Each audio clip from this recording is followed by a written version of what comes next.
Welcome back to another round of horror stories and the things that I have to deal with while buying cards on the internet. Make sure you guys smash the living crap out of that subscribe button so you guys don't miss out on more Oz content. It's been so long since we have had story time and the people that I have to deal with. So buckle up, because these are the most recent horror stories of things that I've had to deal with, and we have an example. I recently started building some Pokemon ETB collection for the more modern era, just to have. And somebody, look at this. Somebody shipped this to me and said that this is sealed. No, that's open. Yeah, that's open. I got this. It was wrapped in 3 layers of terrible packaging, and we opened it up and it was like this. So this was they shipped it wrong, because they shipped it so tight with so much tape that I'm pretty sure that the tape stuck to this and tore it open. And it was like this when we were opening. I'm like, what? I spent $40 for this, by the way. And I had to get a partial refund for this because said buyer didn't really, it's actually kind of funny, actually. Because they're like, well, when we shipped it to you, it was sealed. It was like, clearly not. Clearly, you did something wrong to this. Because I'm assuming that because of how much tape and stuff that you had for packaging it, that you ruined this because of this. And then they're like, oh, okay, well, we've never accepted a return before. And it's like, this is your, what? Like, this is, what do you mean? Like, yeah, oh, here, like, clearly you messed something up along the way. And they're like, they stamped up the whole little thing with stamps. So it was, I try to buy from people that at least have the 100% feedback in the thousands. You can't always buy from, the Gold Star. Well, actually, this was a Gold Star Verify. They had been coming along with some good product. Yeah, well, anyway, yeah, nice little partial refund. I had to deal with this. Oh, here's my favorite part about this as well. I had to reorder this, all right? Now, I'm cursed on these. All right, so the second one of this that we got in, they sent it to me via media mail. Now, if you don't know anything about the United States Postal Service, here's a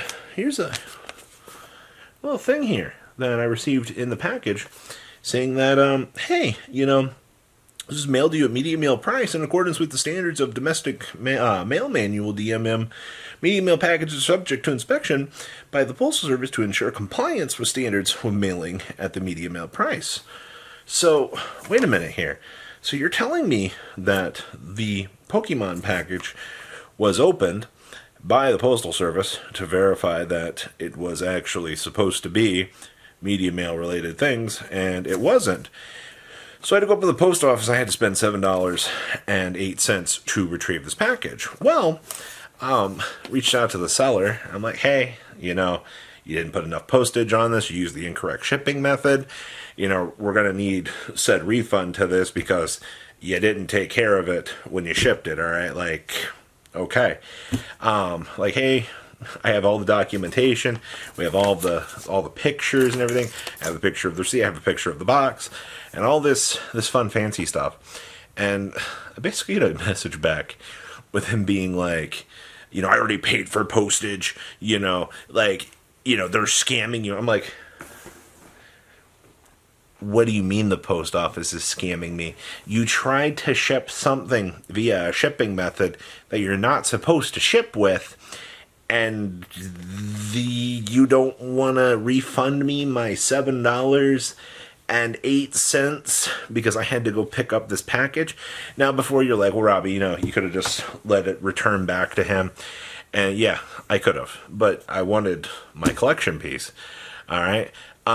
This is what we call escalating it to TCG Player and letting them handle it.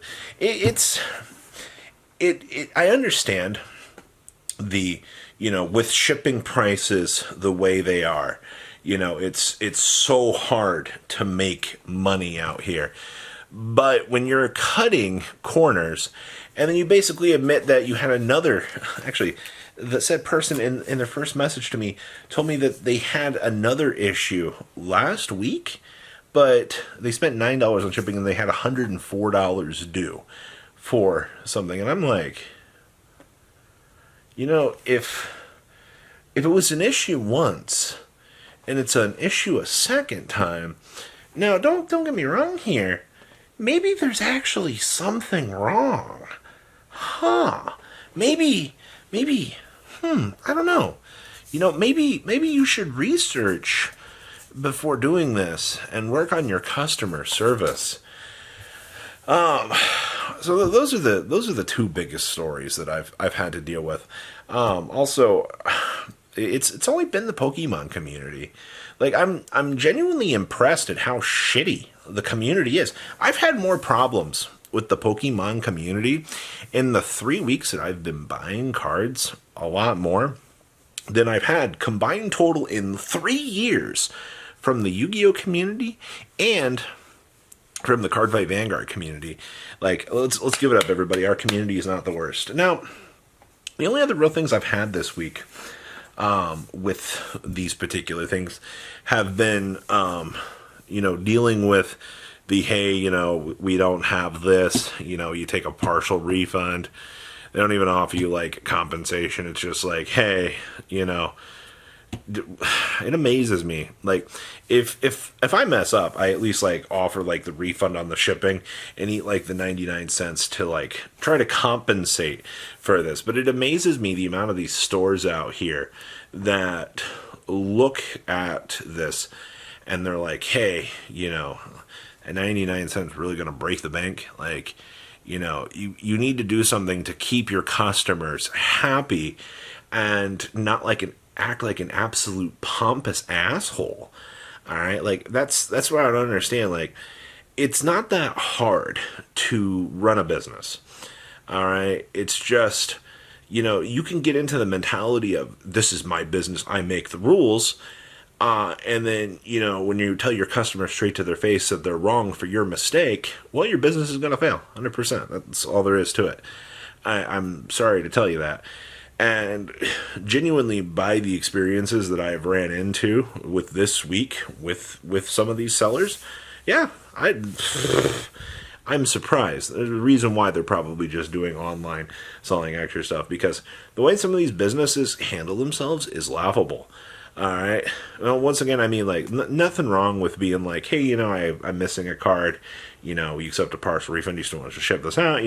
You still want, like, that's fine. All right. Like, not going to be too set over a 20-cent card yet. So I got to go spend another 99 cents on shipping. But, like, I'm going to get over that. All right. It's just when you have people out here belligerently lying about the state of product, not understanding how to ship optimally, and then just bland straight to your face basically accusing you of trying to rip them off, and it's just like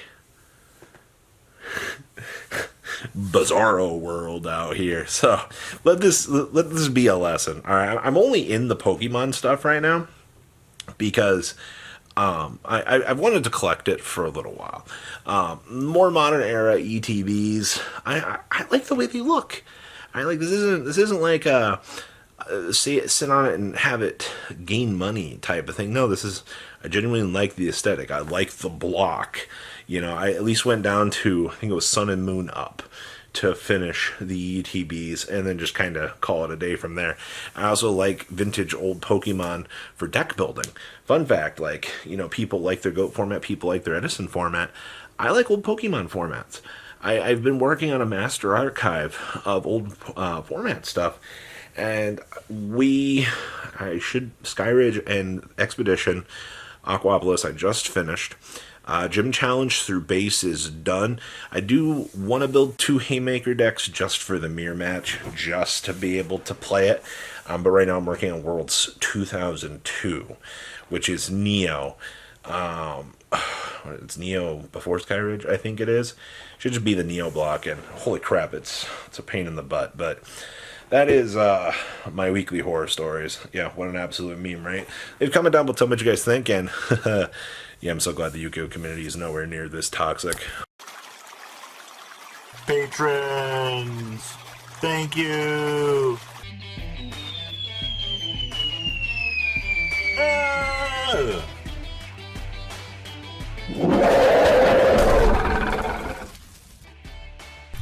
Thank you so much for watching. Check out these other videos.